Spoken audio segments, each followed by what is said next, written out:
Yes. Good morning. Good morning. Good morning, everybody. It's Kate Richburg and Emily Miller live from beadshop.com. Redwood City, California. Look, we've got right here on my little phone. Yeah. It's Janice. So Janice Hi, everyone. Janice is going to be on. I feel like I need to there we are. Look at, here's all three of us together. And you know, when Janice and I, when we do our FaceTime, you might see her little kitty cat, Sadie's little head jump in. Karen and Brandon are behind the camera today, and Karen, when we were going live, Karen says, Janice, I can hear Sadie purring, so you might hear some purring. And that's Janice's faithful kitty cat companion. Yeah, Sadie, say hi to everyone. Oh, there she is. Sadie. Look Hi, at. everyone. Yeah, so now Sadie's shy, right? Right. Now she's always, an internet star. Right. She goes, she's an internet sensation. Yeah. It is true. Trending. Well, good morning, everybody. Wow. We have such a great show for you today. We are making, we're on this earring kick. We have been on a jag of earrings. Because and we'll talk a little bit about how this. And I don't wear earrings like I used to. Yeah. I'm much more necklace and bracelet based. I think I wear enough for you. Yeah, I know. Really. You do. You take care of me. I love a lot of earrings. So, Karen, who have we got jumping on? We have Shelly, we have Gita. Hi, Gita. Hi, Shelly. Melanie, Christine. I know. All right. We have Leslie and Oh, Bonnie. there Yeah. Thanks, Janice. Yes, we've got so many. And you know who? I spoke with one of our customers this morning, Vicky, who watches us out of Georgia, and she was super excited because she watches us a lot on replay. Mm-hmm. And Vicky also sometimes watches us late at night when she wants to do some beading. We keep her company, but she's super excited because today she's watching live. Oh, that's awesome. So Vicky, I'm Welcome, super Vicky. excited Glad to you have got you to be here watching on us time. live. That's awesome. That's great. So yeah, what else we got going on, Care? Just hellos. from Hellos, everyone. hellos. And Miss Crawford, I like saying her name. Miss Crawford. Oh Kimberly. yes, Miss Yeah. Kimberly Crawford. Crawford. Hello, Kim. It's great. Alrighty. Well, we've got Janice doing some moderating behind the scenes as well. So if you guys have questions or whatever, Janice is going to jump on and do some of that answering. But while we're getting our audiences coming on and everyone's saying hello, Janice, you sent me a text this morning. I did. Yes, and it really got me thinking about something, and I'm going to share the text with you guys so you guys can see it. But one of the things that, I've been thinking a lot lately about just kind of the artistic world that we're in, right? Mm-hmm. And talking a little bit about, where we get our, I don't know, when does the artistic process start and all kinds of stuff like that. So Janice's text this morning kind of prompted me to think about what our inspirations are or what our go-to is. Sometimes, and I hear it from you guys or I experience it, and I know, Emily, you've probably experienced it. Sometimes you're just not feeling the beads, or you're kind of playing around with your beads, you're on your bead mat, and you're like, what the heck am I doing? So I was really inspired today by Janice's photo that she sent me. And so Janice, tell everybody what you've been doing on Saturdays to up your artistic game. So, when I was living in California, I went to a watercolor class every Saturday morning. And when I moved here, I found there were just a million things that pulled me away from doing what I love besides beading, which is watercolors.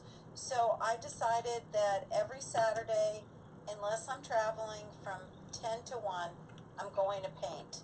I don't need to be in a class to do it. I just need to get out my paints and my pencils and draw. And recently I was inspired by a lot of the new things that we've just gotten in that we haven't posted yet. And I thought, you know what, I'm going to combine the two things I love, work and watercolors. Yes, and I think and that... so that's what I did. I drew a lady, kind of a boho lady, wearing a whole bunch of like mixed metals, and I started with random colors that don't necessarily like yellow with red, with green, with brown, with gray, with blue. But you know what? They kind of all work together when you know, mix and match. Mix and match. And one of the things I think, JP, something that we were talking about when we were at Bead Fest, as we were kind of walking the show floor, it really felt, at least to me, and I think maybe you kind of felt this just by, I don't know, being a symbiotic soul or whatever, that it was really great to be in and amongst the beads. And it felt, because a lot of this stuff that you used in this piece, you can see some of our new little pieces that we're going to be putting up in a couple of weeks, our new little charms All the there. little pendants. Yeah. Mhm. I think it really was super, I don't know, inspiring. It really gave me the trigger to want to make stuff, just being surrounded by all those beads. So I feel like, Janice, some of that inspiration just kind of wormed its way, you know, as it were, right into this piece, I think. Right. Yeah, it's really well, cool. I'm really, really into, you know, I've started also going back to yoga. Mm-hmm. I heard Emily go a week or so ago talking about yoga, and I'm going, wait, why aren't I also doing yoga here? Right. So I've been inspired by some of the new Buddha pendants. Yeah. And, you know, the mermaid buttons, and all of these things, our goal is to have them up the beginning of October, and I'm so excited for all the new products we're getting. Yeah, no, it's really, really great. So I just wanted to know, we have just a few more minutes left before we're going to get started. But yeah, it's Janice, send this piece right over. I want it right now. I'm inspired. Okay. I know, Yeah. Karen Yeah. said she's inspired just looking at it. But Em, I know you do a lot of sewing. I do, and it's funny, you know, when I make jewelry, often I will make it just because the piece inspires me and the pieces of the beads that I have or the design that I'm working on. And then I make this beautiful piece and I go, I can't wear it. I don't have anything to wear it with. Right. And it used to be kind of a joke that I bought my clothes to match my jewelry. Oh, I think we all It wasn't buy that it, I right? made jewelry to match what clothing Yeah. I had. It was that I went out and found something to match the jewelry. Yeah, yeah. And so getting back to sewing, I really got inspired by making one piece, and it was so satisfying. And I had the time to do it.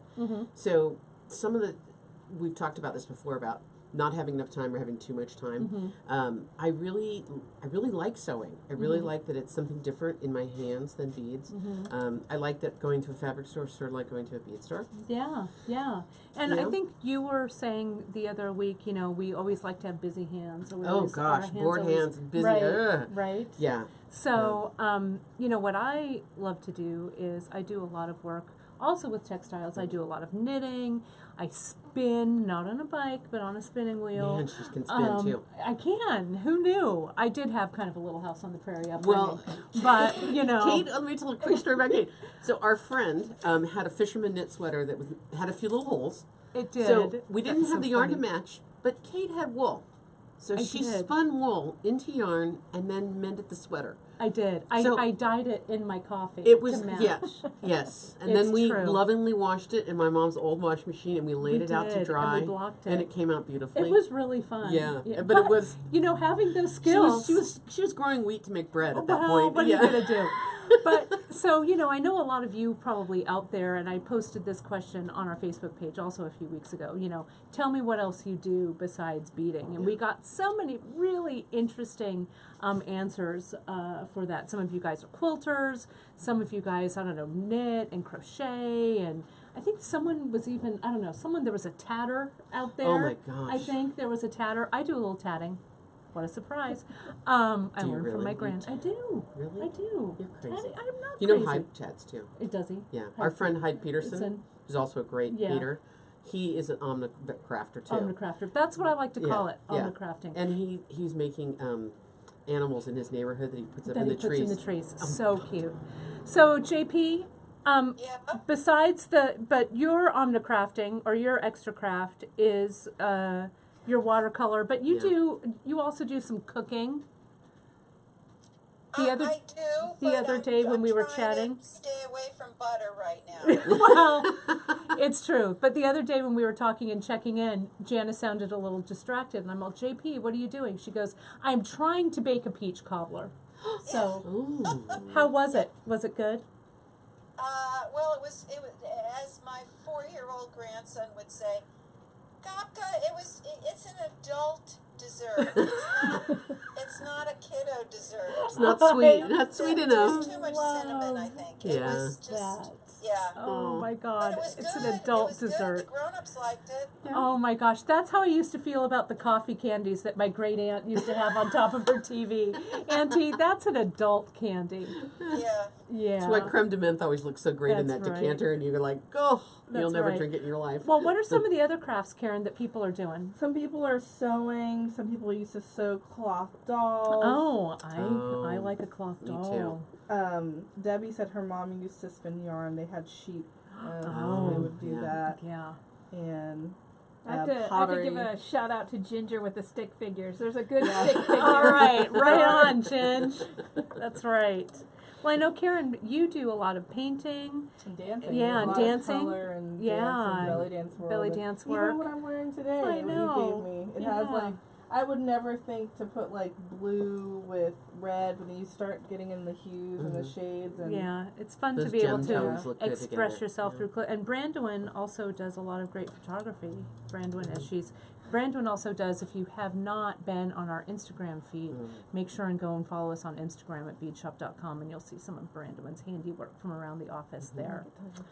But, so, we're going to jump in because we've got so much to cover today. And Janice, I'm going to put you off to the side. I hate this part where I go, I'm just going to slide Janice off to the side That's here. fine. But I'm That's going to put you right here next to Karen. no sighing today.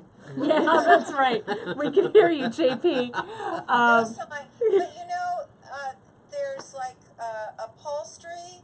There's Oh. coloring books. Oh, There's mandalas. oh, Dichroic glass. There's kiln work. wow.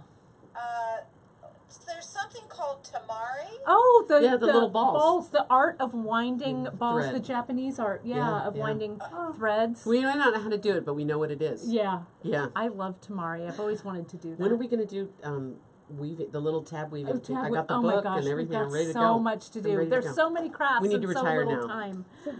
That's right. Well, Let me just finish. Oh, yeah. Candle making. yeah, Someone did upholstery. Candle making. upholstery. Wow. Pastry making. Oh, Oh, we've got Yes. ourselves covered. yeah. Let's just all Commune. get together. Yeah, big Yes. creative commune. I love it. I love it.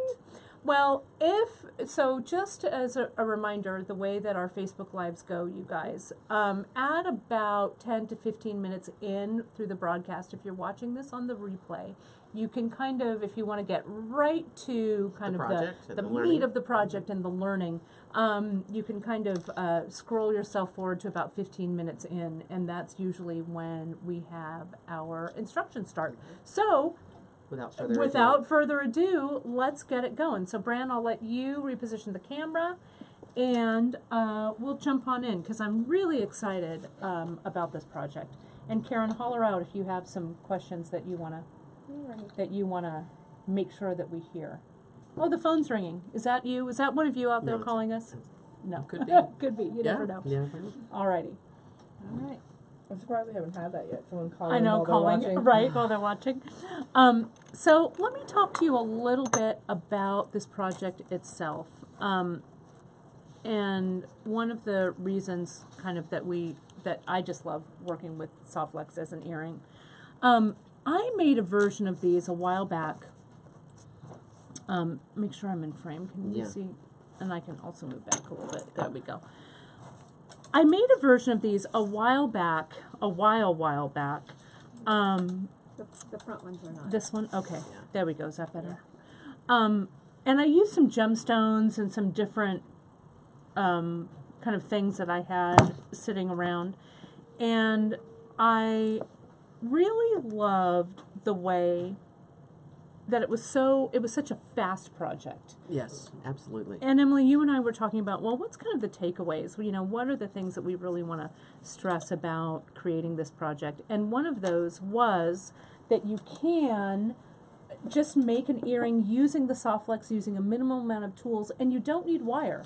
And you know, we do a lot of working with wire behind the scenes, and we may not always show how much and how many years that we've been working with wire. So unfortunately, we make it look too easy. We do. And using SoftFlex is something that anybody can do with a minimum amount of knowledge and practice. It comes pretty easily and pretty quickly. Yeah. And this is a great showcase for some new things that we've got, but they're really, some of these ideas are kind of old. Layering, using drops to give a little weight and a teardrop sort of shape to something. Right, a layered effect. All those things are something we've done for years. Yeah. Mixing seed beads in and stringing with SoftFlex, it gets forgotten that you can actually use seed beads on SoftFlex and have a great time with it. Yeah, and seed beads to me, I've always, and I'll be honest, You've avoided. Well, you know, seed beads, I've done a lot of seed bead work in my beading life, but seed beads were never like, oh my gosh, I'm a seed beater. I love them so, like you and seed beads have like this tight, close relationship, kind of like me and wire, right? That's true. And I started out just wanting to make jewelry in general. Right. And when I found seed beads, what I liked about them, sort of like paint or pixels now on a screen, is that they're little dots of colors, and that I can have a wide assortment of them. Right. I sometimes say seed beading is sort of a cheap date because, you know, $20 worth of seed beads and thread and needles, and you're good for a little while. You're good for the evening. Well, the thing about seed beads that I really love is I've always used them as spacers. Yeah. Seed beads have kind of been like my go-to spacer for a while. Oh, do they want to know how heavy these earrings are? They're heavy. All right, let's. I'm going to pass this over to Brandon. Ask and you shall receive. There you go, Brandon. Surprisingly not as heavy as you might think. No. There's a lot of oomph in these, but is not as much weight as you might think. Yeah. I tend to not wear a very heavy earring personally, and these are pretty comfortable to me. I've just been off the earring kick for a while, and I don't know why. We're going to get you back on. I know. I packed a pair today to bring with, and I just didn't wear them. Oh well, I've got some on, but let's kind of pull this kind of into two different parts. What's the weight, Bran? It's 0.28 ounces, so it's just over a quarter of an ounce. Oh, so not heavy at all, you guys. And the reason part of that is because we have used some tiny beads in here, these 3 millimeter beads, and we have used a lot of seed beads as the spacers. When we were designing this earring and throwing this earring, I wasn't throwing this earring together, but pulling it together, being very mindful about this earring design, you can kind of see that there are almost 2 earrings in one. Right? You could wear them separately. So you could totally wear them separately, and you could see like this larger piece here. You could dangle, if I turn it over and lay it back down, you can see, but you could dangle like a little drop or something from this center. That center piece instead of a second half round. So there's all kinds of variations on a theme that you've got here. Yeah, Kara, what's the question? Anna wants to know if you're using regular SoftFlex wire or could you use a soft touch SoftFlex wire? So that's a good question. So Anna, let's talk a little bit about the materials that we're using, and then we can, then I want to show a little bit about choosing some color, and then we'll get into the stringing portion. So the materials that we're using for this, we're using our regular SoftFlex beading wire, and we're using the 0.014, the fine wire. If you have 0.019, the little bit of a heavier, or 010. or 010 on the other side, you could use actually any of these would work. We carry the 0.014, and it's kind of a good happy medium. Yeah, happy medium, a good go-to with all of these. I probably use more of this than any other size. Yeah, I agree. You know, the 019's a little stiffer, even in the soft touch, and so it'll have a little bit more, a little less flexibility in this. Yeah, it'll be a little stiffer in the piece.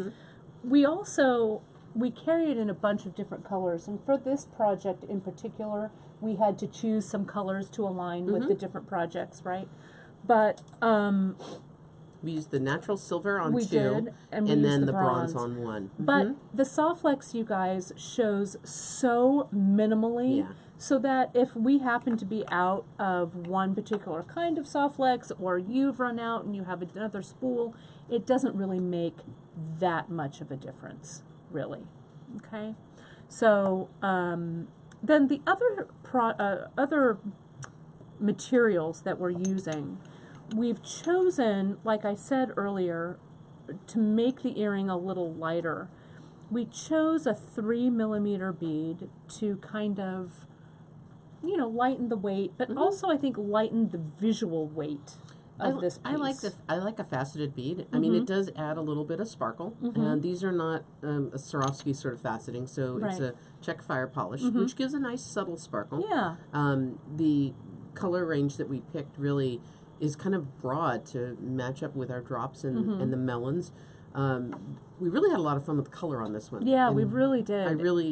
I'm so excited. The Fiesta one is really my favorite The so far. Yeah, the Fiesta, it's really cool. And one of the things, you guys, about the Fiesta, and it's something that you may have run into when you're designing, and sometimes we run into it here, is that we design a piece, and we design it a few weeks in advance. You know, we want to kind of be, you know, prepared and, you know, all of that. But sometimes, as Janice says, it comes to bite us in the butt sometimes, right? And so this really fantastic snake orchid bead in 3mm, unfortunately, it's no more. That bead is no more. So we have about 17 strands in stock. What we've done is we found a really great substitution for it. So the first 17 orders that you guys make that have this really cool snake orchid, you'll get this actual bead. The orders beyond that, you'll get our substitution. And it's a really cool purple It's really as well. close. It's Yeah. a purple. It kind of has that same kind of interesting blue-purple kind of feel to it. But unfortunately, sometimes that's Yeah. the way the bead bounces. Yeah. So It does happen. It does happen. So I did want to mention that. So, and we'll replace it on the website as soon as we get a photo of that bead. So if it is replaced, and it's called the purple matte metallic, I think, is what you'll see. So it's a pretty cool bead. But so we've got some 3mm beads. I'm going to pull those aside, and we've got also some new 11-aught beads. And the 11-aughts that we have, Awesome colors. You're really going to see a lot of awesome. these in the next few weeks, I yeah, promise Karen's you. been working really, really hard to get some of our new 11-aught colors up Thank you. and running. What was that, JP? I'm a little. I just heard that we're out of the Zuron thread scissors. I was just checking, we are. Oh, Honestly, I'm sorry. I thought we just got all of this in. well, we've got those crimpers in, JP, but Yeah. the thread scissors we don't really use in this project. Oh, okay. Right, we so- use the Zuron cutters, so I think that was updated on the web. Okay. So We have the maxi shear. yeah, brush it's cut. the maxi shear, yeah. And I'll Okay. talk about that when I get to the. That's okay. That's okay, JP. Just doing your due diligence. But with these 11-aughts here, Karen's been working really hard on getting a bunch of new colors up and running that you guys have chosen. So it's really, I think it's been really, really fun to create with all of these. And so these are some of our brand love new all ones. these are new coated colors, and in the past, coated colors have been a little bit of a problem because they're not as permanent. But I have been working with these 3 colors for a couple of new samples for the peyote stitch, and I absolutely adore them. They are the bomb, and we've never been able to have these great colors before in seed beads.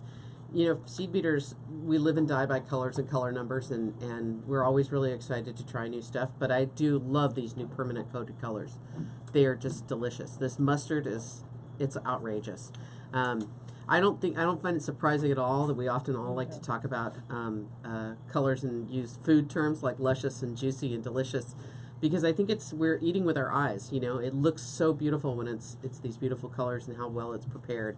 And I think food does the same thing to us. I like Don't that, you think? eating with our eyes. We do. Emily, We you're eat with such a our eyes. wordsmith. You know. And we also have some And of melons. these, the melons, More right? food. Speaking of which, Speaking the of which. melons, and the drops. And I Yeah. think so. All of these kind of make a really good smorgasbord, Yeah. if you will, for I know we're going to find lots of food terms today. I can lots of tell. food terms We for should sure. have a food themed project. It would be fun, Oh, we wouldn't can it, do Karen? that. A food Well, themed Beat a berry chain. Yes, we already it's have, true. right? Right, but we do need to make should- a berry colored one too. One of these Yes, days, we do. right? Well, a lot of times we get questions about, so how have you pulled these projects or these colors together?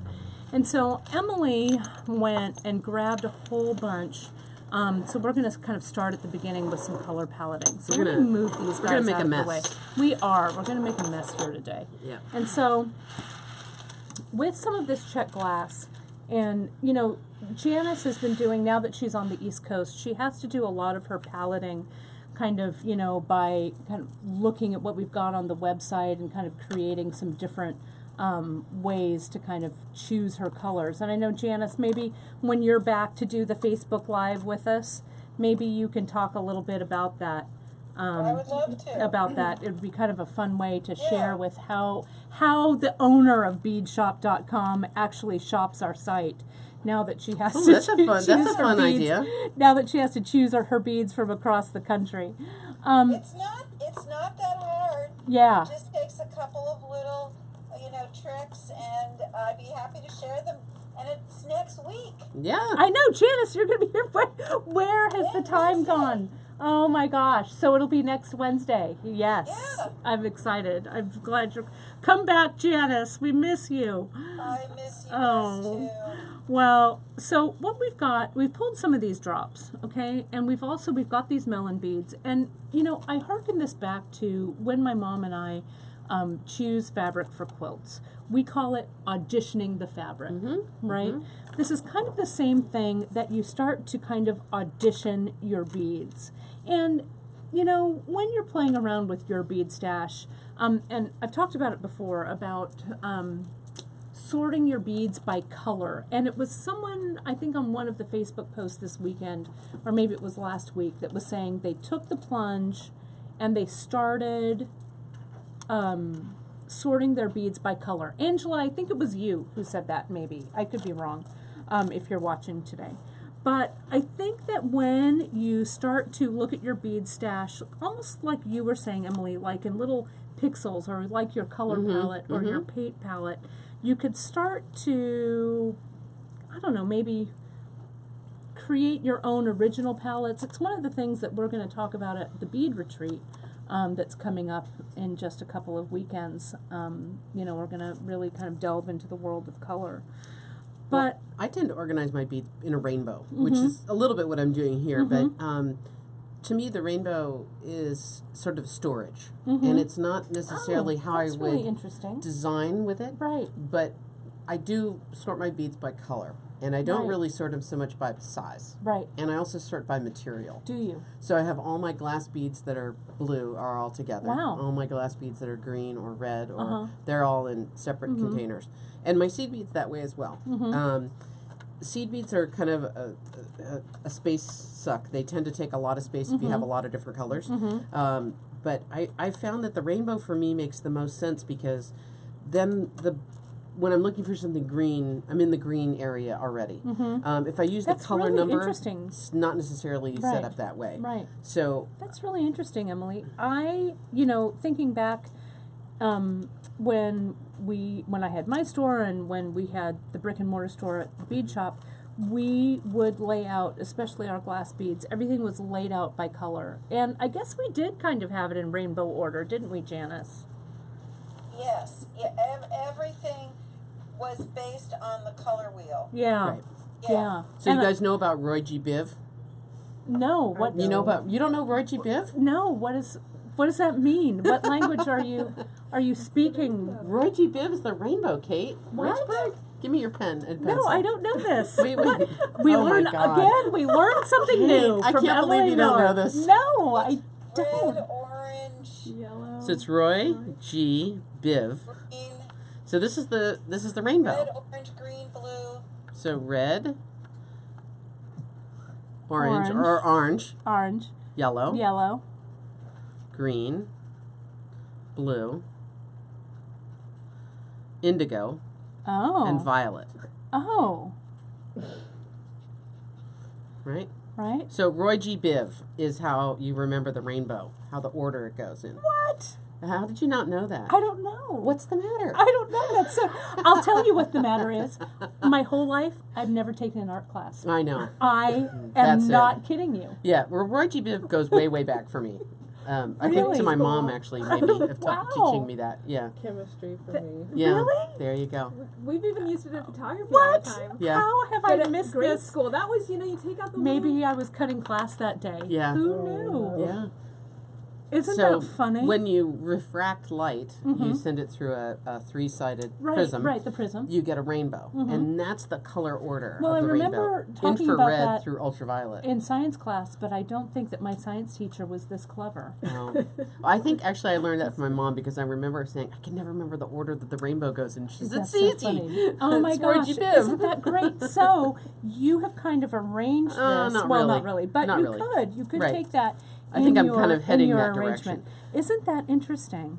I love it. So, yeah, we don't have anything in indigo, really. No, indigos, blues are a hard color in glass, though. Yeah. Blues and reds, Yeah. really good ones. Purples we got Well, out there. one of the ways then that I would take kind of the sea of beads that are in front of me and start to palette with them is I would take something, sometimes I jump in with a color that doesn't move me so much. You know what Oh. I mean? That it's kind of a color that I might find challenging or hard to work with. And for some reason today, this, Oh, I love that color. I love it too, but maybe it's giving me a little, I'm going to pull these back. Oh. And see, So I see that as maybe- like it's a really, really pale sea foam, Mm-hmm. Sure. right? So so then I start introducing it to different beads. Mm-hmm. And I'll go, hey, you, how do you guys look? Or I'll go, well, how does this crazy kind of Mustard? mustardy yellow? And that actually, can you see how if you change it from this blue to this yellow, how the color Right. of this is kind of your It gets neutral. a little bit of a warm Yeah. up, and it gets a cool up with the others. And you've got some 3 mils. I do. And over you there. know my go-to thing is when you're working on a project and you don't know what colors to add next, Right. you pick a metallic. Oh, That's always been my go-to thing. all right. So let's I choose brought one. I brought a few metallics, Okay. and I'm going to give you the two I use the most first. Huh. These are the two kind of metallics Oh. I would use those the least. Okay, so you could throw in a metallic. That's kind of a good rule of thumb. It's like, oh my gosh, let me throw in a metallic. So there's a metallic silver. And let's throw in this metallic. Look at what that gold, look at what the gold does. Hey, Yep. you know what Meredith is saying? The way you're bead dating, you're a bead yenta. Oh my gosh. Yes. Quick, get Yes. bigyenta.com. Yes. Bead yenta. That's so So- true. Have I got a bead for you? Oh my good. But So see then. taking those ones away, those are ones that Okay. I would use least Okay, because really? they're really bright to me. Okay. But here's what I would pull in. Oh, So something in the that's really bronze, interesting, Em. dark metallics, something maybe with not quite as shiny or sparkly, So you know what I would do? I'm Yes. going to say, I love this. right? I would put that there for a 2nd. Mm-hmm. I'd pull this back in, and maybe I would say, hey, Now I'm going to switch something out. now I'm going to switch something out. And I would see that and raise You would one. you would see my drop and, raise you me. one. I might do this The, and oh, put that back in. look at that. And so look at what we've come up So with. it's a whole, we've So it's gone way, way like far away. You can create, I'm going to pull this Oh, you back can do in. them singly. So yeah. you can create like a whole bunch of different, you can recreate this palette. Let's see, we had this one. Or wait, let me grab something off the wall. Oh, all right. Oh God, Emily's going rogue. She's going rogue, everybody. I What? might even do this. Let's pull this away for a second. How about that? Oh, well, you know how I feel about a shadow. I know, right? Bam. So this was a little too warm. No, yeah, but this, I don't know, maybe it goes nicely with that, and then, oh, You know, Yes, I you love choose. these Picasso ones Oh. because I love how Look they at that. have multiple colors within Yeah, them. So yeah, they push me yeah. on into other things. That's really interesting. And I might, wait, I'm going to take those away. Look. How about that? Wow. That's way out of my comfort zone right there. Yeah, but it's But I like it. totally interesting. Yeah, yeah. Look at that. I tried to pull down ones that we hadn't used yet. Mm-hmm. And that's really fun Oh, too. that's nice too. That's very kind of, you know, when I do, hi. Oh, hi. Hi. Hey, where have you been all my life? Hello, good looking. Hey. Hey now. Again, have I got a Good bead bead for for you? you. I Hey love now. it. Hey now. So we could palette like this all All day, day. you guys. But this is when Janice and I and Emily get together and design projects. This is really cool. I Yeah, really I like like this.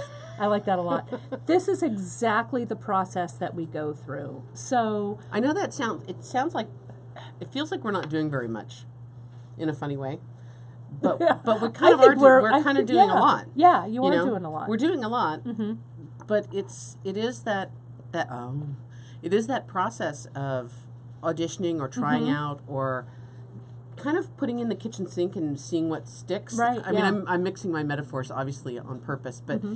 you know, there's a lot of different ways that you can play around with your colors, and I Mm-hmm. think that not being afraid to mess up your organizational system or Mm-hmm. you know, mix things all together and really go nuts with it until you've with beads, until never. Beads are always recyclable. Right, the ultimate and recyclable. Always cut it up and make something else. If it doesn't work for you, Yeah.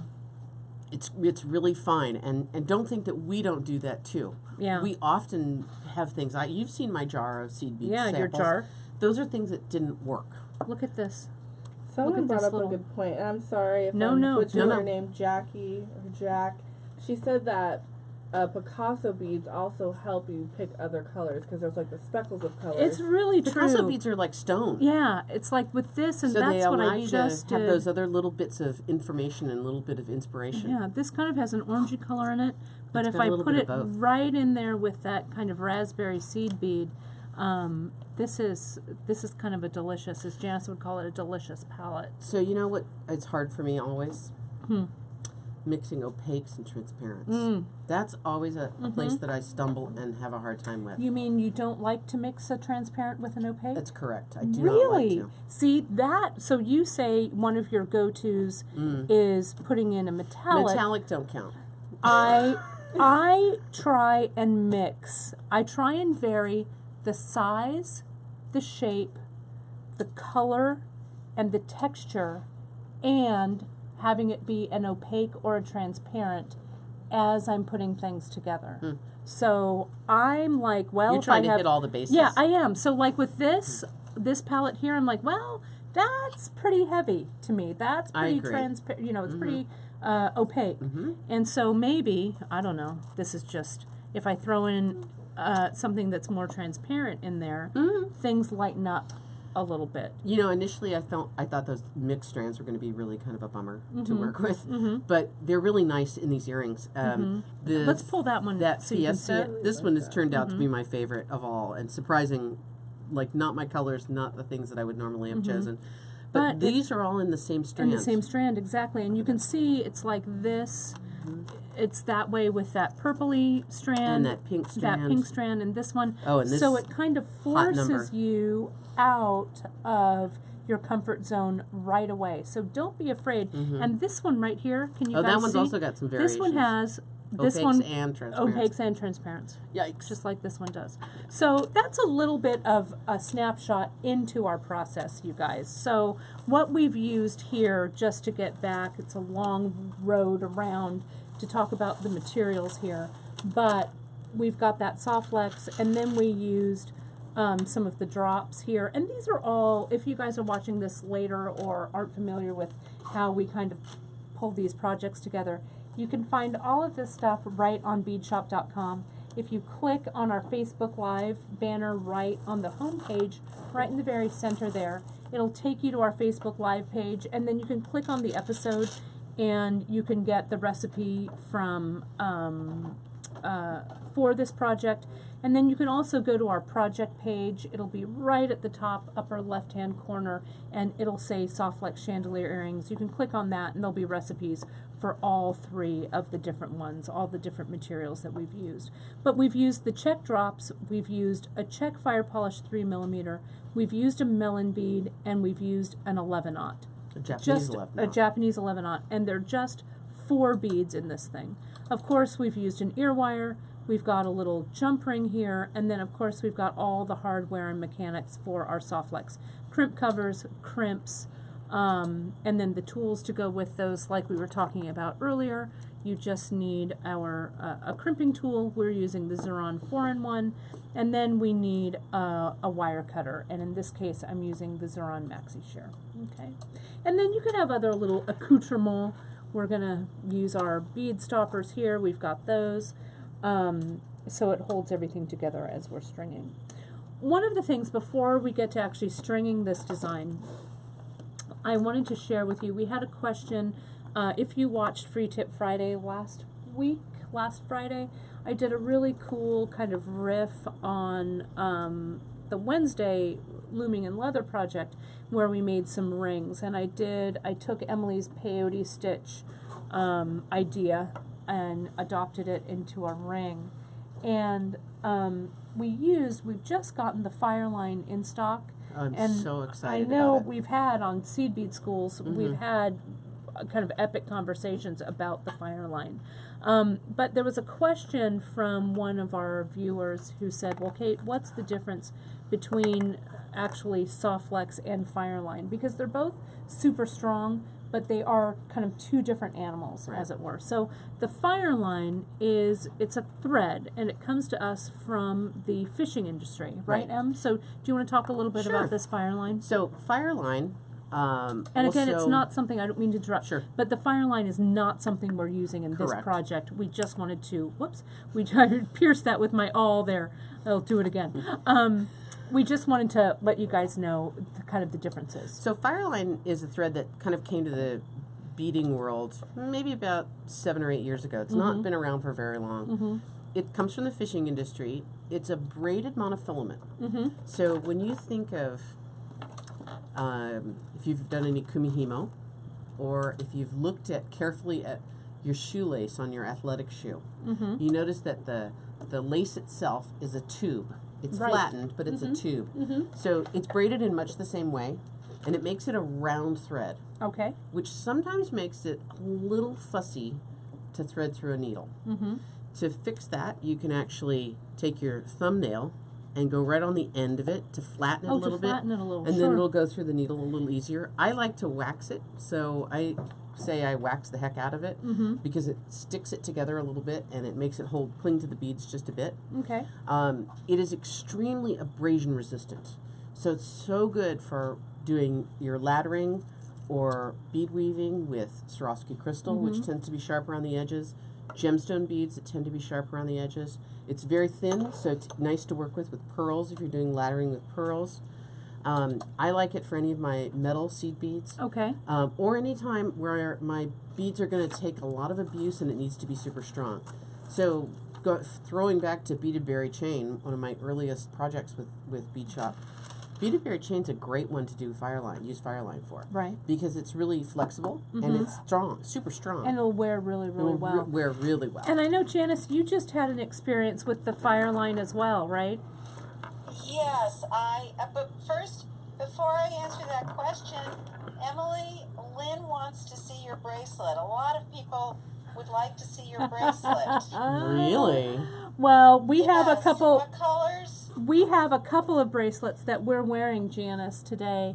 Emily's is a ladder that she's done, and we'll talk about both of Okay. our wrists, our arm candy, at the end of the broadcast. Okay? Can she hang on? Can she hang on that long? Delicious. Yes. Look at that. Isn't it cool? Delicious. This is only my second So to ladder. answer the question about the Fireline, I started making a sample with a new semi-precious bead that we haven't listed yet, but I just fell in love with at Bead Fest. It's kyanite, and they were faceted rondelles. And I used KO, and I was laddering and I was using the thread double, and out of the blue it sliced the KO. Like the beads were just, they sliced them, and I thought, oh no, what are we going to do? And then that's when I had you guys send me some Fireline, Right. and I tried laddering with it, and it's absolutely fine. That's great. And did you Yeah, ladder with it double, yeah. JP? Yeah, using it double. Great. And how did you, Yeah. did you put a little wax on too?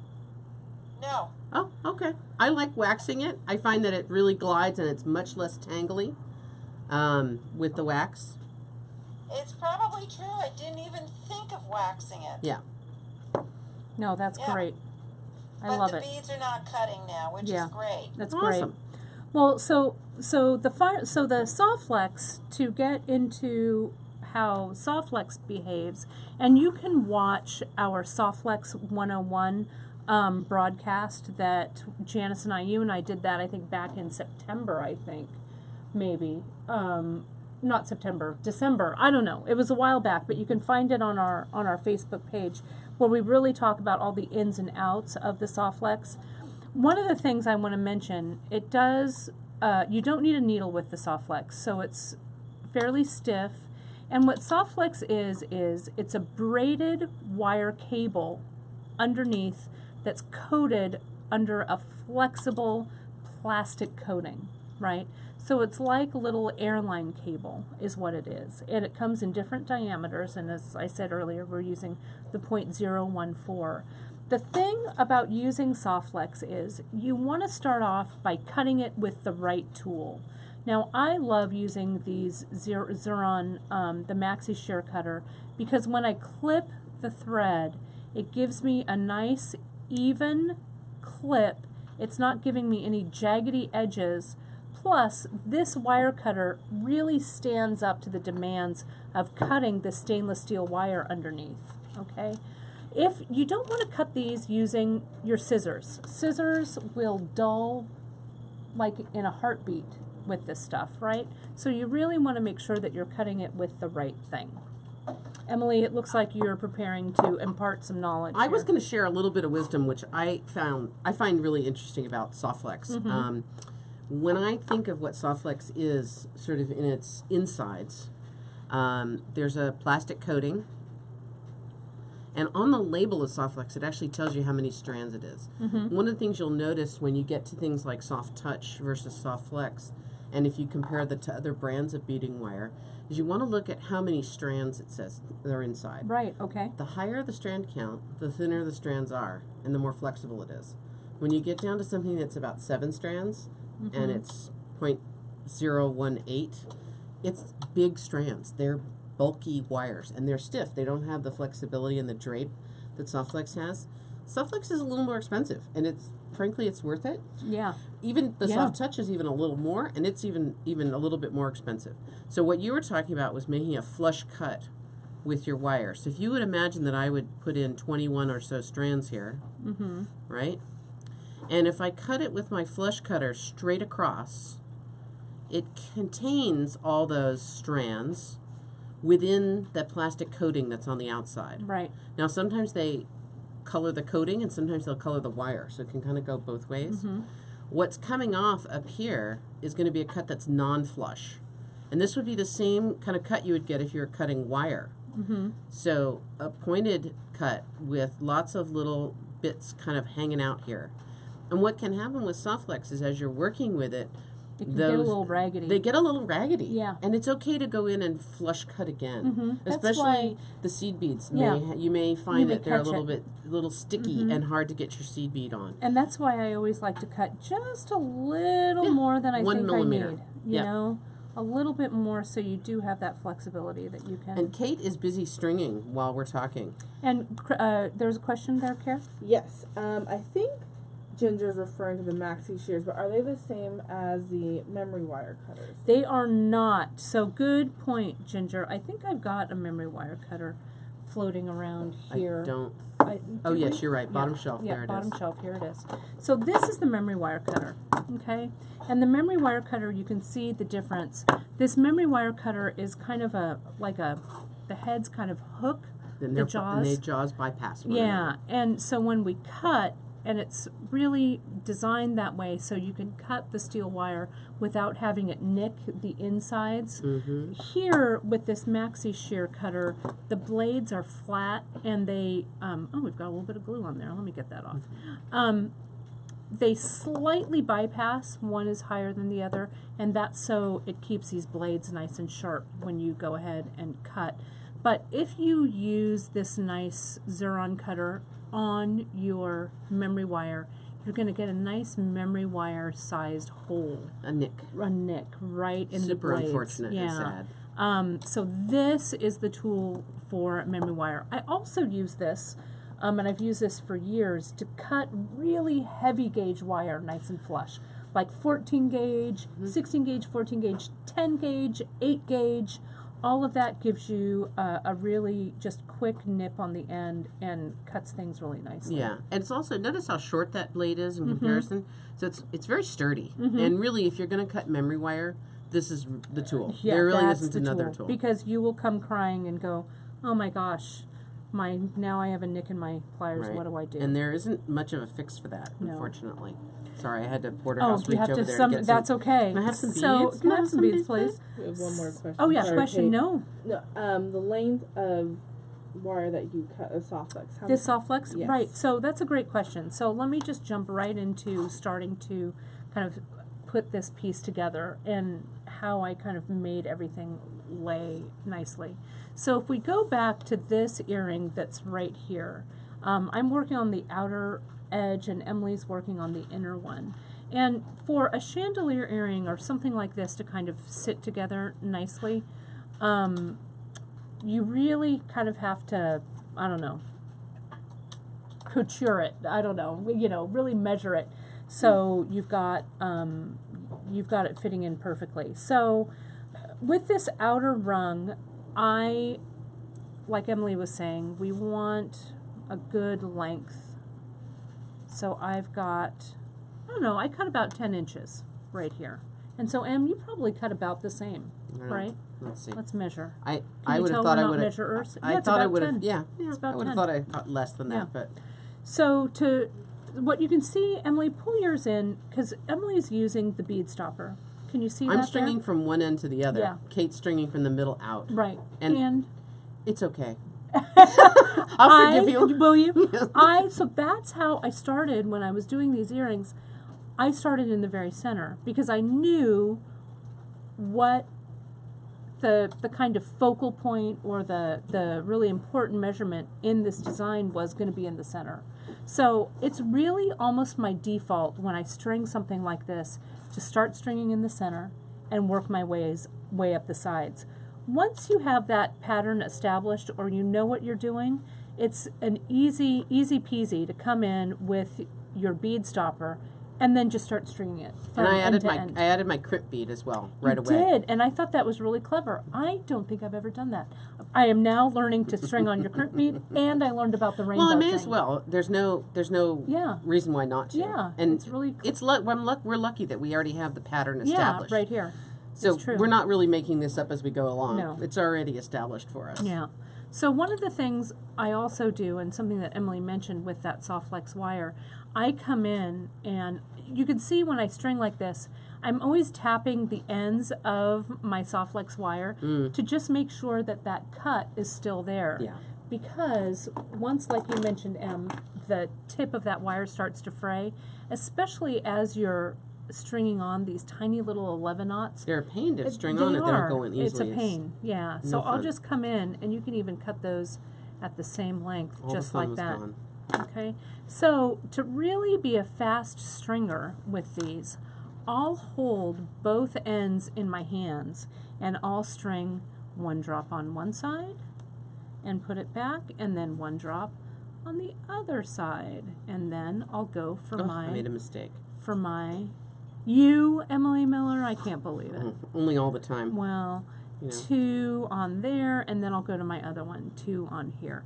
Now, I also am playing with fire on this because I don't have any closure on this piece. So if I'm holding it up to my ear and I'm going, oh, look at how great that is, and then I drop it on the floor, the beads are just going to come right off. So if Danger, you're holding, danger. right, but Mhm. I'm going to live on the edge. Are you? But if I'm pulling this up and trying it on, that's when I'll get that bead stopper and I'll just come in and see now I can toss it around and nothing's going to happen. Can I to show it. you another trick that I really like? Will you? Please. Will you please Can I? show us Can I? another Can I? trick? So I'm working on, Kate and I decided this beforehand that she was going to do the outside loops and I was going to do the inside. We're just making one pair of earrings with this. But see how I need several of these beads right here, these 3mm beads? Mm-hmm. So they're still on a strand. Oh, see, And smart pants. I never take things off the strand unless I know I'm going to use them all. Right. So I'm going to reach over here. I'm going to grab 3 beads with my fingertips. I'm going to slide that strand out, pick up my SoftFlex, and I'm going to slide it right through those beads. And then it's on. Super fast. Yeah, right? it is. Really quick. So just like a quick transfer. Yeah. And if I had many to do, if I was going to use that whole strand, I would just keep moving a few Right. at a time. A few at a time. Might be in like between 3 your or fingers. 4 at Yeah. a time. That's really smart. Yeah. That way I get things done faster. So a lot of times, So clever. since we're working production like here, Right. we might actually do things as fast as possible, right? Any other questions so far, Care? How are we doing? Everyone's just loving the colors, and Janice is talking about making kits with people. Oh, Janice. Janice, what kind of What are you? Okay. She's setting us up. shenanigans are we getting into? Yeah. I love it. we just have lots of people saying that this is a great project for a kid. It would and be. trying to just explain a little bit about how there's so many challenges to a kit, whether it's the supplier is out of stock on something just when we want to resell the Yeah. kit, or we don't have enough hands to put the kits together, and then everyone is saying, hey, we'll come and kit for you. Oh, right. We'll have our next retreat, Janice. Uh-oh. It sounds is- like we'll work for beads. Yeah, we'll have We'll a work kit for retreat. beads, yeah. What is it? Yeah, there's some, there's, Will you pass me another bead What stopper, do you- please? oh, And bead stopper, everyone there you loves go. your tips today, Emily. Oh, good. Save Emily's tips. Emily dropping knowledge right and left today, know. right? Everywhere I can. So let me talk a little bit. Oh, sorry, JP, do you have something? No, Okay. I'm wondering, Elise is saying hello from her mother or to her mother. Elisa. Elise has just joined us, I Oh, think. So great. hi, Elise. Okay. Hi. So you can see our this is that outside rung of the 2 loops that we've got here. And I just wanted to point out the beauty of using that seed bead as a spacer. Okay? So you can see right here with this melon bead how I just used that little 11-aught as a super pop of color here. But it also gives your eye a little place to rest. So if we're coming up here, if I had omitted that little seed bead, let me actually get a length so you can kind of see. Can I have that? Sorry, Yeah, you may. again, my reach across here. So sorry. If we just put on this little guy right here, again, I'm playing with fire because I haven't closed that up, but we're just gonna, I'm gonna shake my head. yeah, I know I should put a bead stopper on that, right? Because, a natural habitat for beads is the floor. Can you see here without the 11-aught and with the 11-aught?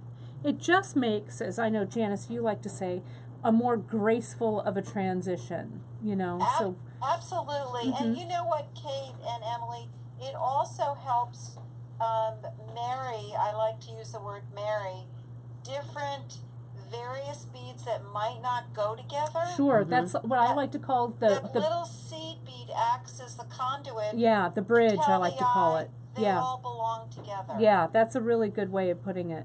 Yeah. I think that, and you can get just a little pop of something that's an interesting color. This raspberry is such a hard color to find in beads in general. Crazy hard. So finding, just that little pop of interesting color, I think really makes a big difference. Yeah. It's nice. So as you can see, I've got this guy ready to go, and Emily's got this guy ready to go. And Em, I'm going to have you string this other one. Oh, when you're okay, done, yeah, 'cause I'm pass it gonna over to start- me. I got him. I'm going to start. Someone said you missed Yep. a drop bead. Did I? Let's double She check. did. Maybe you just have Eagle eyes out there. See? Trudy pointed that out. Trudy, you've just saved me, Trude. There we But let me go ahead. Emily, I'm going to give this to you. go. Perfect. You can string that up. So let me show you my little trick for when I restring, when I have to take something off and put something back on. Kind of like what Emily did earlier is I'll take off these guys and see how I keep them in my fingers. I'm going to keep them like that because those are my tiniest ones. I'll take those off because they're big. I'll get a drop over here, still keeping these in my fingers. It's like a party trick, you guys. Mm-hmm. Then I get 2 of my little guys here. I'll get that melon bead. I've still got these in my fingers. Still got them. Multitasking as I bead. Put on that other little one. And my beads hopefully are still lined up. And I just come right through and get them all on. Bam. So that's kind of how I do that. Mm-hmm. Fast and easy. Thank you, Trudy. You just saved me a lot of going heartache and pain and weeping after the broadcast. And embarrassment, thanks. Janice Kong says we know you did that on purpose, Kate. Oh, Janice 2.0. Speaking of a great knitter, Janice is such a great knitter. Janice was one of the testers for my second book. She tested some of the projects. Oh no, second book, first book, I can't remember. Second book maybe. You've had so many. I've had I've had a couple, but Janice is a really accomplished knitter and metalsmith and beater. I'm trying to find a good. I want the perfect crimp tube. Sorry, I keep going. Thanks, Em. Emily, heavy sigh. Speak of heavy sighs, heavy sigh from Emily Miller right there. So you can see Emily put her crimp tubes on. It's a really great idea to just think of the crimp tube as your final little bead that goes on, because I had to kind of pull everything off and then pull everything back on. So Well, crimp tubes are We're one of those set. things I always find that get lost. Right. They're the natural, seeking that natural habitat on the Right. floor. And if I can make it so they are trying to get away, then not able to get away, then we're all set to go. right? I think I need the gold ones. Oh, Emily they should Miller. be in there Are they then. in there? Oh, I just can't see. So here's our little dish of findings. We're all set to go. No, it's this one. Oh, sorry. Emily Miller. It's Wednesday, Em. It It's is. Wednesday. We're stringing. What time is it? What time Oh my is God. it? How are we doing? What? Where am I? So here Should I be on are a plane? What's happening? what's going on? We had a momentary. Where are the jump rings? Where are the jump rings? And they were sitting right in front of me. I've done it already. Yeah, it's always prepared. So this is the part where we have to do a little bit of engineering of this piece. And so this is where I started to kind of think about, well, how is this earring going to lay?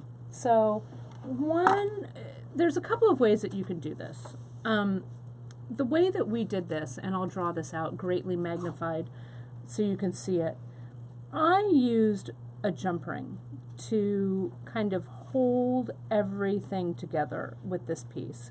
Now, you could use a link of chain. This could be instead a wire wrapped. Let's pretend that that's the loop. And maybe you have a bead on here and another wire wrap loop. So you could do, this connector could be a lot of different things.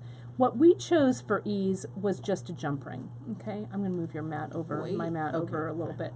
The thing about a jump ring, though, you guys, is a jump ring, we sometimes say that they jump off of your projects unless you close them perfectly, okay? It has that little opening. So let me show you. Your whole project kind of rests on making sure that this is right. So here's my jump ring. I'm going to start here. And Brandon, I don't know if you can see this, if I'm in the right zone here. Can you see that okay? To see where you, yeah. I think I'm going to land right here. Okay, that's what I just need. So I'm using 2 pairs of pliers with this, you guys. I'm using my chain nose and my bent chain, or you can use 2 bent or 2 chain, whatever works. And I'm just going to rotate or push the ring back and forth, and as I'm pushing it, opening it back and forth, I'm also pushing it closed this way. So I'm closing, I can feel the ends of that wire kind of brush up against each other, so I know, and I'll give it a final little kind of squeeze there, so I know that I don't see any air through that opening and it's nice and closed. Because a jump ring is either closed or it's not. open. Yeah. And you also, when you're picking a jump ring, kids, you want to make sure that you're picking a jump ring that's the right gauge, right? These guys are 18 gauge, right? 5 millimeter 18 gauge. 5 millimeter 18 gauge. And if they're any smaller than this, I don't think they'd hold. I think you're right. We could use a soldered ring here. Oh, definitely. Or that piece of The chain or yeah, whatever. it'd be a little. It's a little more expensive sometimes, and something that you don't have quite as often. I really think that little bit of work hardening that you did to open and close the ring Right, that makes back and forth. all the sense in the It world. does. It makes a big And difference. since these are earrings, I'm not too worried about using a jump ring Right, versus they're not getting a lot soldered of one. tugging and Right, stuff on. right. Right. So as long as you really get that nice and closed, I'm going to do the second one just one more time so you can see that a little more in real time. So here it goes here, and you can see that opening, it's pointing towards you guys away from me. And I just come in and I just go back and forth. That back and forth movement, what Emily was mentioning is it does work hard in the jump ring on this side, so it has a tendency to want to stay closed. Whoops, stay closed a little bit more.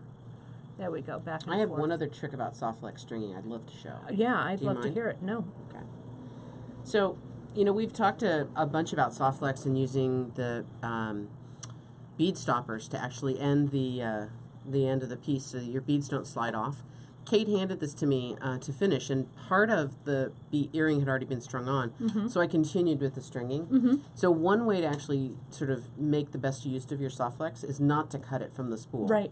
Is to use the spool as your stringing material, and then as you're ready to crimp, You can also kind of close it you off. put the little keeper on there. Yeah. Yep. Let's do 4 hands here. I put that little keeper on there so things don't go astray. So now I'm going to put my crimp bead on. This is my first one, actually. Oops, it went away. Come on, crimp tube. And I'm going to use the least amount of material I can to string back through Oh, the tube. look at you! And so you are Right? crimping it at this point, Right. So I'm going to do my crimp steps here. right? Then slide all the beads down, and then cut the wire here. There. So, So I you've have really used- conserved a lot. I've conserved as much as I possibly can. You know, if you are you've already made pieces of jewelry and you have pieces of SoftFlex sort of floating around, I never throw a scrap of SoftFlex away because I might be able to use it to make a little loop for an earring or a little collection Right. somehow, or I will use it to temporarily string something to keep those beads together. So that's another way you can kind of save on your SoftFlex and Yeah, it's a really not good idea. use Not it up, waste it. not waste it, just Because like it is anything spendy, else. yeah. Yeah, it's a little bit of a costly material. We'd like to be as thrifty as we can. So, any other questions, Kara, from that point? People would like to know actually how you picked this jump ring. 'Cause some people say they just kind of throw on the jump ring and then they realize Sure. it's too overwhelming. Hey, Em, would you Sure. get a couple of the packages Sure. off the wall? You bet. Because we have a couple of Look at them minutes, in real time. so we can take a look at the jump rings. My default jump ring, you guys, on just about everything I do is this 5 millimeter, 18 gauge jump ring. 18 gauge wire, and you'll see next week, the next couple of weeks, we're doing some great stuff with wire. You'll see me use a lot of heavier gauged wires, 18 gauge and 16 gauge. These are the four four sides, just in the sizes. antique brass. Okay. I just brought a color that I thought would be easy to Yeah. see. So those are the 4 millimeter ovals. These are our 6 millimeter 18 gauge or 6 millimeter 18 gauge. This is the 5 millimeter That's what we're using 18 today. gauge, what we're using today. And this is the 4 millimeter, I'm going to put that upside down so you can see it, in the 20 gauge. This 20 gauge, I find that I use it, but I use this one the least because it is smaller, thinner gauge. But if I had a fine chain or something that was really small that I had to attach, I'd go ahead and I'd use that guy. But most of the, and sometimes this 6 millimeter, the ring is a little bit too big, you know, and if you have your jump ring be a little too large, there's almost too much room for your stuff to move around in, I think, and sometimes it likes to pull apart. My favorite is a 6mm 18 gauge jump Is it? ring. Yeah, that's probably what I use the most of. It would be visually a bit bigger ring here if we were using that, and this is one reason to maybe use this. You know, I know we talk a lot about technique and how we build things. My kind of default is to try and have my mechanics, so my clasp, my connections, be super secure as possible, but sort of discreet. Right, I exactly. usually don't want to just scream out, here's a here's my utilitarian connection. jump ring. If it was a pretty fancy multi-holed component of some sort, then that might be a different situation. And that's the way I feel about crimp beads too.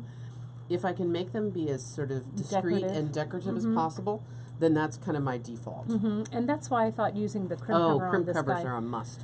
The one last thing with this oval, this 4mm, I find that oval jump rings are super secure because the opening on oval jump rings is on the side. So things are So an hanging. oval ring Yeah. would be like this, and any of your connections would tend to be in the position where it's not up Not against the up against the opening. Yeah. So this is, so if you do need a tiny jump ring to connect things, this oval ring is really my go-to. Yeah. So I hopefully concur. that helps a little bit to clarify all of that up. You go over there, jump rings. All right, so let's start putting this piece together. So, Emily, I know that you and I did my sample and you did your sample and we weren't together when Correct. we did them. Right. So I'm going to show, I want to know if you put yours together any differently than I did. All right. So You I'm want to do gonna- yours first? I am. So I'm going to come in and I'm going to put the interior loop on first, okay? And I think this is my interior loop. I think it is.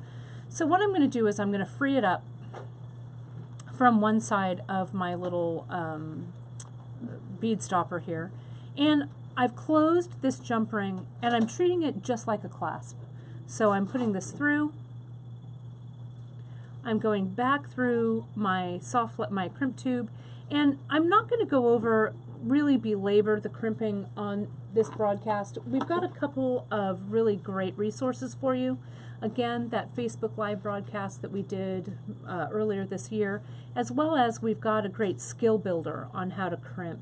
And if you haven't downloaded the episode notes, I think it was that SoftFlex episode, Janice, that you did some really great episode notes on, as well as our skill builder, I think is really, really comprehensive on it. So you can see here, I'm just going to come in and slide, let me see if I can move my finger there so you can see it. I'll slide the loop. So I've got everything nice and small. I'm not worried about any of the slack or anything on this side. And if I were working off the spool would be all the way over here. I want enough room so that, like you were saying, Emily, our loop is discreet, not huge, but there's enough movement here. We've Yeah. got to have a little bit of air. If it's too tight, this is going to be a weak point. I agree. I think if the SoftFlex loop is so snug on the ring that it doesn't move. Your earrings aren't going to have any movement. Yeah. I also And want to that'd make be the sure same thing I would do with a necklace. with a necklace, exactly. And anything, you guys, speaking of which, anything that we do on this earring directly translatable to a necklace, even this design. Yeah, If you absolutely. just enlarge this piece, it would be a great necklace with these drops. Even a multiple strand. It Yeah, would look absolutely. great, like a collar. So I'm going to use my Xuron, this 4-in-1 crimper, and I'm going to come into the crimping part of this crimper, and I'm going to come in and I'm going to crimp the tube nice and flat. Now if you'll notice, and you can kind of see underneath the tool, how my strands of SoftFlex are laying side by side and not crossed. That's really important to get a nice, really tight, clean crimp. So I'm going to pull this up and I'm going to clip away my extra SoftFlex here, being really careful not to nick the good strand, you know, the working strand, and also really careful not to cut this SoftFlex up into my face where it bounces off. Okay, so that's clipped. Now, I'm just going to come in, and I'm going to do it right away because I know I need one on there. I'm going to go ahead and put in my crimp cover. And the crimp cover is also kind of part of keeping that connection nice and discreet, Pretty. I guess, or Yeah, unobtrusive. yeah, unobtrusive. And I'll just come in and I'll close that crimp cover around it. You know, I always I'm thought going to get that a little closer to me so I can see it here. when you're closing these crimp covers, because crimp covers are kind of new. Yeah, they are In fairly the scheme new. of things, Yeah, they're pretty in the new. beading world. When you're closing those crimp covers, it's a good lesson in moving metal. If you move metal with the Vulcan Death Grip and you make a big gouge in it, Right. you're kind of done. Right, If you make several small, gentle, purposeful moves, like I'm doing here. it's actually looks better, and you have a chance to adjust if you make a little bit of an error. That's exactly right. And yeah. so, really moving metal anytime you're making loops, opening and closing a jump ring, hammering on metal, Right, more small moves are better right. rather and you're, than a big you're crunching one. building a piece of jewelry, not building a house, right? Yeah, even That's- so, I probably would make small yeah, moves. but- small moves, little tiny, Yeah. little good little metal moves, not crazy hammering moves. That's what I always say with hammering. So this is like we are doing a necklace here. So see how, and you know what, I'm so used to not putting this crimp bead on You put another one on? that I put a second one on, Oh. right? There we go. But I managed to stop myself there. So I'm going to come through here and just, makes it really easy, get my finger there, to pull the slack. If I have all the slack in the loop, I just put my finger on this ring or on the clasp if it's a necklace and see how that walks itself down. And then I can kind of inch the loop just a little bit, inch, just like that to make those loops match. And you can see I've got a little bit of slack there, so I want to push the crimp tube down and adjust it just a little. And I want to make sure, I'm going to hold this in my pliers here so it's a little bit easier to see. I want to make sure that everything is still pliable, not overly stiff. Whoops. And then once I've done that, I pull my strands side by side and I crimp. You have a question, Care? Just stretching. That was a stretch, okay. Not a question. I come in, and you can see right there from the side, I just get in there. And the 4-in-1 crimper is great because it has little stations for all 3 crimp tube sizes. There you go. And I'm going to come in with this, and I'm going to fold it in half like that. And then I also give it a little hug with the tip of that tool. And I'll come in. I've got a little bit of play there, the tiniest bit of play, which is really important when you add your crimp cover. If you don't have the tiniest bit of room here, there's no room at the end to add this cover. So let me get that on there. Slide that, come on. Crimp covers are the slipperiest little devils They ever. are, and sometimes I hold them in my crimp plier, which I should be doing, but That's what I do. I know, I do too, but I don't know why I'm being a rebel today.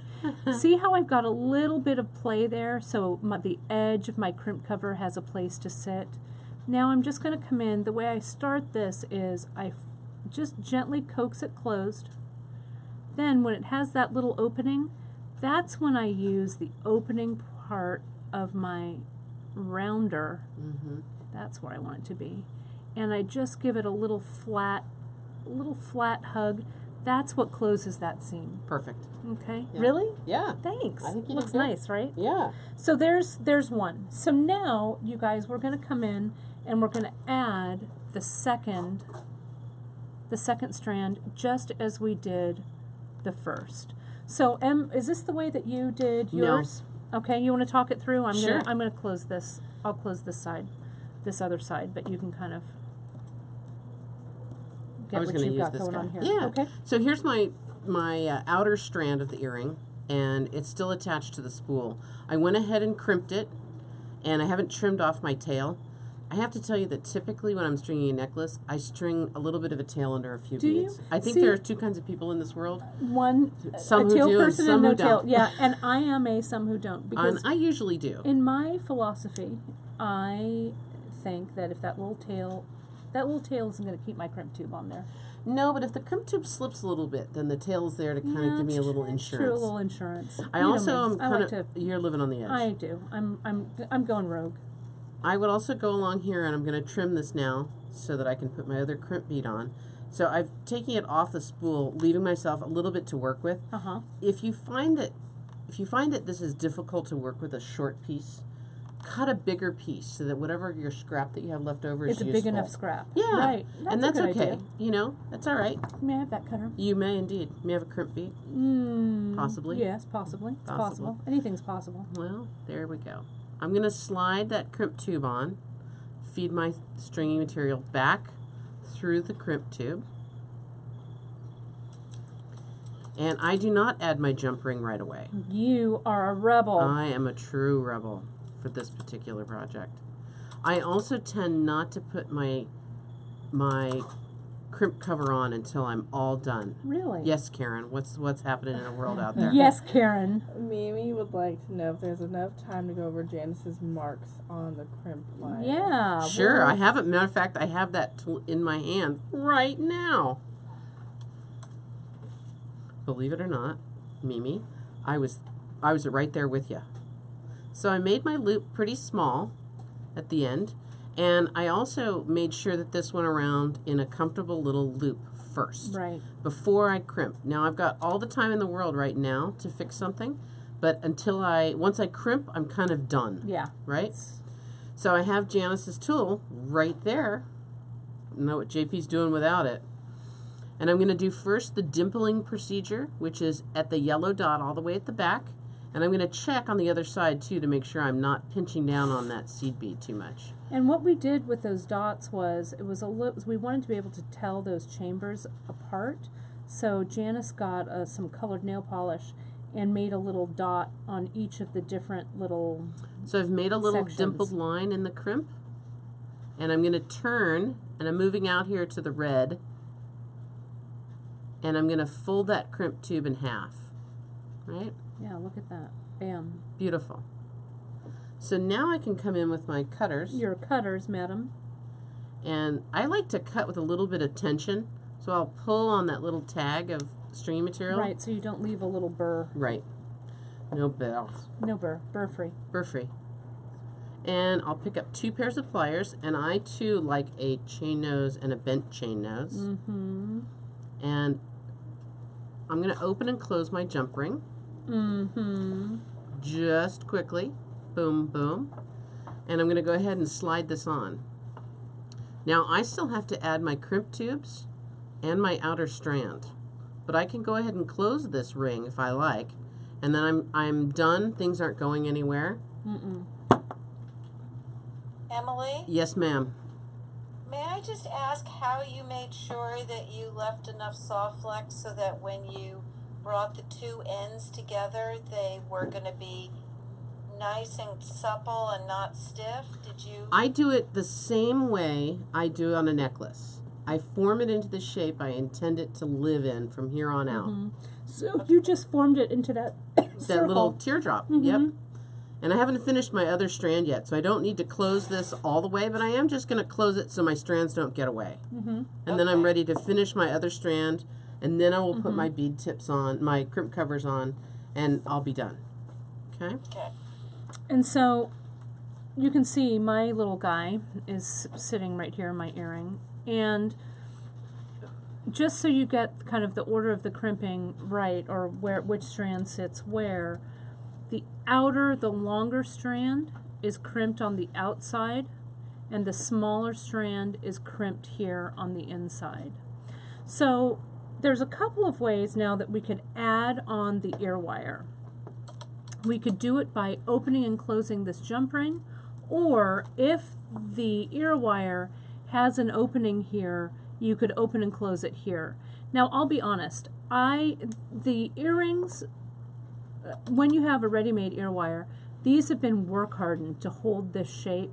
So when you open and close a loop on an earring finding, again, you're kind of playing with fire a little bit. I disagree. What? See how we never agree. But this, what I found in my experience, and I want to hear from you, as we open and close this more than a few times, the wire starts to get really work hardened, and I find sometimes my students break this loop off. I don't see the need to open and close it more than once. Right, I agree with you, Uh-huh. but if you have to adjust this, if you're playing around with this, and you do have to open and close it, that's going to fatigue that loop. It would. You're correct. I guess I just have Did you hear not. that, everybody? I'm correct. Dang it. Again with the I'm correct. correct. But what you could do... You got any crimp covers So over there for Kate, me? I think I'd vote in your camp because if you have to use your pliers to turn the direction the loop is in, Right, if you've opened and closed it too many times, it does fatigue it. it fatigues. And then you change the direction of the loop, Mm-hmm. and it'll just, you can lose it. Yeah, you can lose it. Yeah. So So that's there, Emily. that's why that's why on this case, now détente everyone. In this case, when I open this up and slide that ear wire on, I can then close it. And these earrings don't have a front and a back, so I don't need to worry about positioning the ear wire correctly.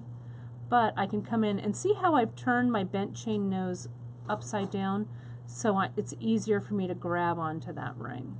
And then I just pull it right back into place. And you can see right here, everything is connected. Okay?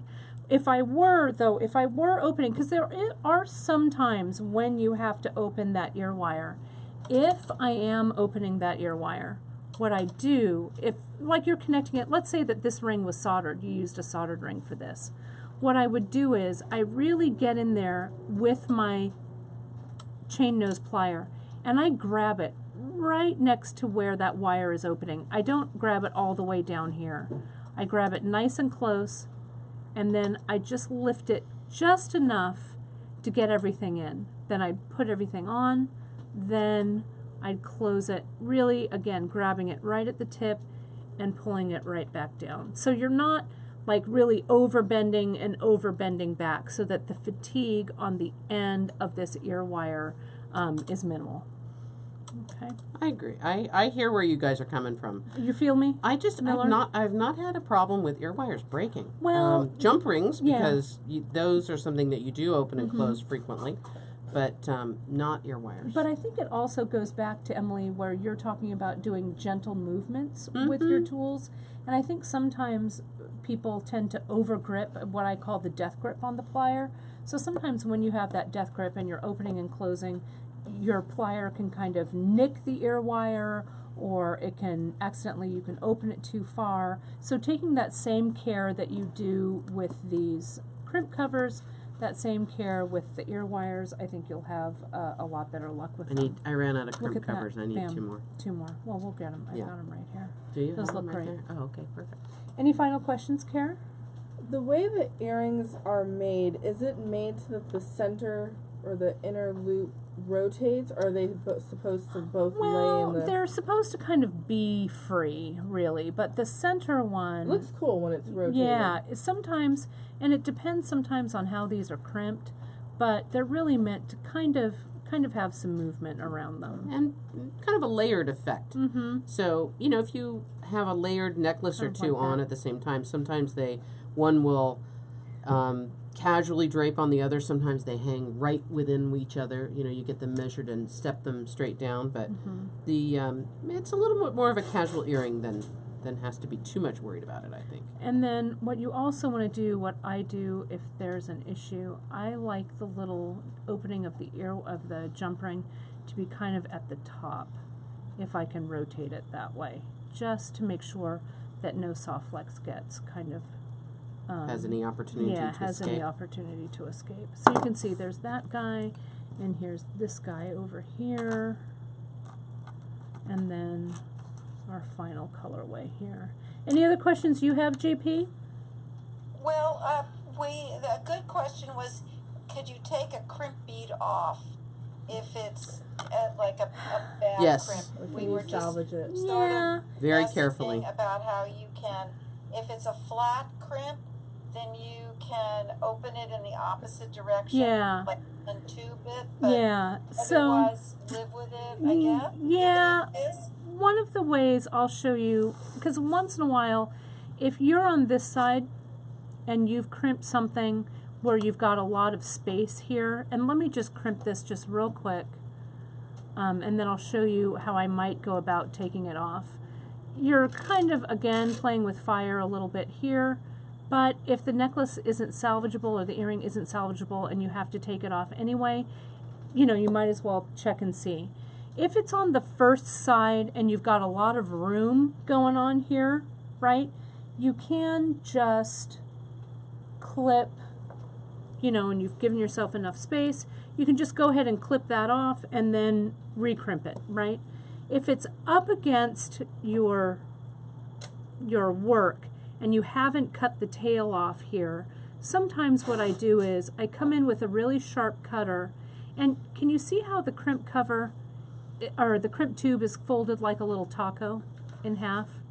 I'll take, in my case, the left side of the taco, I'll turn it to its side, and I'll come in and I'll try to cut just through that little taco part. Let's see if I did it. You can see I've started to expose some of the SoftFlex, so I'll try and cut a little bit more away. And then I'll turn it over and I'll kind of scrape my cutter on there, cover it with my thumb, and cut that away. And then I'll just gently, like we do when we're taking a knot out, see how I've taken that off. You can see though that my SoftFlex is a little flattened, so you need to kind of be careful. That may be a point where your SoftFlex is going to be weak, but you can just kind of come back in, get your crimp tube on, get that end back in there, and then line up that crimp tube where it was crimping on, either previously or slightly below it, but making sure that that flattened part of the SoftFlex isn't exposed, because that might be a space where it's a kind of a weak point. Yeah. Okay, and then I'd come in and then just recrimp. So that's, once in a while you can kind of save things that way. Okay, so there that is. All right, I'm going to put a pair of these earrings on. Me too. All right. Which ones? Which ones are you I thought I was going to wear these guys, Okay. the ones we just did today. I'm going to wear these. All right. Well, let's wrap it up, you guys. I'm going to put these on. We're going to get re-earringed here. I love them, love them, love them. This project inspired me for another project. Did Oh, it, Karen? good, Karen. I'm so glad So you're you're making inspired doodles by it. over there, I see. Yes, Karen's Yeah. done some Karen's doodling. little designing on the fly, which is great. Mm. Oh yeah, look at how cute they Right. look. Look at these earrings. Mm-hmm. They're great. I really love them. And just as a reminder, you guys, just making this a little bit bigger in a multiple strand necklace, It would they look really great. pretty. Yeah. They Yeah. would really be great. Yeah. And these are really fast, easy. You can assembly line them like Emily and I did, but it's a great earring for the holidays, Yeah. you know, coming up. And you can supplement with things you might have at home, get creative, but it would be a great way to start designing. So any final questions or comments, ladies? Yes, I have one. Okay. Bracelets? Oh, Oh yeah, definitely. And Janice, I'm going to move you over. Okay. Thank you for reminding us about the bracelets. thank you. Forgot all Yes. about them. Oh, Thank you. and Gita loves our new seed bead mix. She I already got saw it. questions about your Yay. necklaces, your bracelets. Awesome. Well, let's talk a little bit about what we're wearing. So Emily Miller, I'm gonna back take this when one I started here at beadshop.com Last year. I was going on a Again. trip, and I thought, well, I want to do some. It was back to at Beadfest. Yeah, Beadfest you were going to last year. Philly. And I knew that I was going to meet you, and that we might the have some. airport. Yeah, at the airport, and we might have some downtime. And so I grabbed some, and it was really some of the first laddering that I was doing. And Janice, I'll move you kind of over here. And I thought it would be fun to do a ladder project with Emily. So I got some of our favorite beads, the tribal beads from beadshop.com, and Emily created this cool ladder bracelet. So it's some of the tribal and trade that we carry or have carried in the past. Our whole tribal and trade kind of category. Shadows There's a and lot of cool stuff, padres. yeah. And we've just gotten, there's on I the wall know. right behind us. I'm excited. Janice replenished all of our padres, so you use some of those. You use some of those red hearts in their M. So, and the leather you used is the distress navy. Yeah. And then it's the beautiful. button is this guy. What's this one called? Why can't I remember? Shall We The Dance. Shall We Dance. That's that one. And what size was it was 1.5 millimeter leather, I think you Yep. used, Em, right? And it's ended up being a 5 wrap. A 5 wrap. It's really beautiful. And can I show you what I had done one Yeah. laddering piece before this, Mhm. and I had used a different system for holding on to my cord Yeah. than Janice uses. Okay. And so I had last time Janice was here, I actually had a pair of these clips, and I said, "Here, try these." Yeah. And she was like, "Okay." So what I like are these little spring clips, and I put my button on just the same way you would do it normally, and I put it over the edge of my piece, Your clip board it, there. my board, clip it with the little red clip, and then bring the extra leather down here and clip it. You can still pop a spool under there to get a little working space if you like. And as you go, you unclip both ends and kind of move it Kind of along. move it along. That's Yeah. great. And I really like these clips. They're super secure and kind of small footprint. They're a little more padded than the binder clips. Yeah, they are nice and padded. Right. And, you know, we just got some of these in, and so some of you on Facebook were kind of following my wrap bracelet adventure this weekend. I used those clips. Yeah, Those, you like 'em? I swiped a few and brought them home to work with, and I love them, love them, love Yeah, them. they're good fun. Karen, she came to my desk and she goes, "What are these tiny little jumper cables doing on your desk?" They kind of look like jumper cable clips, which was cool. On my wrist, what I've got going on is I've got a little preview about what we're doing next week. I've got last week's leather and looming on because I can't seem to take this bracelet off. I love that leather. But next week, the week that Janice is back, we're going to be playing around with some wire, and we're going to do our wire wrapped Bezel. bead bezel. Thank you, Emily. And you've had some variations on a theme. I've had some variations on a theme. So it's going to be really fun. And I thought I'll just pull this off here. I thought that some of those would make a great, you can see kind of here, I've been playing with just our macrame and putting this in the center. So I think we've got some fun things cooked up for you next week. There's another one, this little guy right here. They make really great earrings. So we've got a whole bunch of cool stuff We'll going do on. some fun things next week. Yeah, It's but I good- thought I good would stuff. play around with this. Then, of course, last but not least, Gita, you spied our harvest time. Since September is my birthday month. Yay! Yay, my It's your birthday month. You want to pour The some in there? national holiday that is Kate's birthday.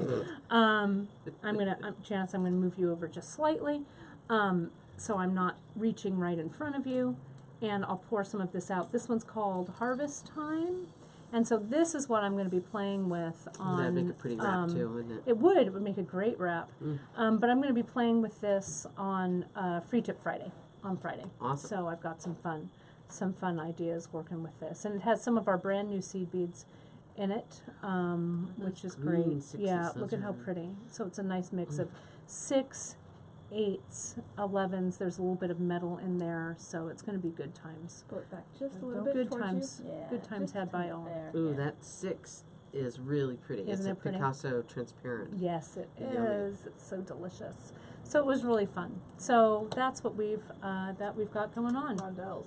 Oh, and thank you, Karen. If you guys love the Czech beads that we've been working with today, Karen worked real hard this week and got up our brand new Czech rondelles that are in. They're in our just in. Janice, what are you sniggering at? Sadie, I'm trying to get Sadie to look forward Oh, so everyone can see her. her. But she just likes to listen. I just see those little ears popping up. Oh, Sadie. But Sadie, so turn around. That's so funny. Turn around. So we have gotten those new rondelles up, so they'll really match all of the rest of our great Czech glass beads too. Alrighty. Well, Em, what do we have to give away today? You're never going to guess what it might You're be. never gonna guess. So we thought that you guys would love these clips as much as we did. So we have a little set of 4 clips. So today is the 6th of September. And as we always do, we like to have a little giveaway the hour after our broadcast. So today until probably a little after 1 p.m. Pacific time, if you make an order of any size and you put clips please in the notes in your order, these aren't even up on our website yet, so you can't buy them, but we will give them to you. You'll have a set of 4, and we'll throw So those kind of like in your one for order. you and one for a friend, maybe, Yeah. or when you want to teach someone, you can have them at your house. Have and them at your house, say, or "Look, I'll help you can have one, and as my mom likes to say, I have one in my, she calls it her quilt room, but it's best coming her bead room, and one like by her chair, so Right. she can, you So know. no matter or where you are. You've always got I it. have one in my purse, maybe. Right, one in your handbag.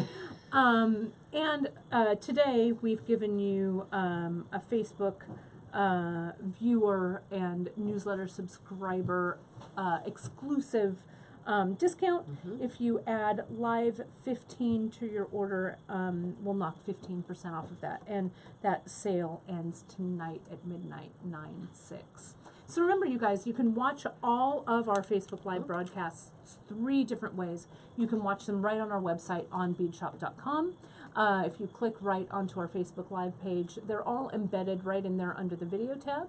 You can also find them archived on our YouTube channel along with our Free Tip Fridays. There's a bunch of really great stuff, so jump on our YouTube channel and give that a follow. And of course, you can watch them anytime here on our Facebook Live page for beadshop.com. And we come at you live every Wednesday and every Friday at 10:30 a.m. Well, Janice, next week you're going to be with us. Yes, I can't wait. Yeah, it's going to be great to have you back in the office. We're preparing for our bead retreat, which starts on the 15th of September. Yep. We're really excited to see people from Fast all approaching. over the country are coming. We still actually have a couple spaces left. If you happen to be local, maybe it'd be easy to still get here. And we did have a couple of people who had to back out, which was unfortunate, but that always happens. So we do have a couple of spaces open. If you go to our website and search Color by Design Bead Retreat, you'll find it. And we've got a lot of really fun stuff planned for you. Do we have a goodie bag, or do we have a goodie I bag? know, I saw all that stuff. I want It's going to to be fondle a so little fun. bit before we give it away. But we'll also be coming at you during the bead retreat from the 15th to the 17th, kind of giving some little Facebook Lives and popping in so you guys can kind of retreat right along with us. So it's going to be really, really fun. So we'll have more about that as the date approaches. So, well, you guys, Karen and Brandwin, excellent job as always from behind the camera. Emily and Kate. me, always an excellent job in front of the camera. I also want to give a shout out to my friends and family in Florida and our friends and family in Texas. Yep. That we are thinking of you all and making donations. And if you happen to be trapped inside with bad weather, it's a good excuse to bead. It is a good excuse to bead. So stay safe and dry, everybody. Yeah, please do. And Janice, great job, of course, moderating behind that keyboard. And we will see Thanks. you next time. Yeah, in a few days. Next week, in just a few days. And Cool. for more wire work. Yeah, very exciting. Alrighty. See you all. All right, we'll see you guys soon. Bye. Thanks so much.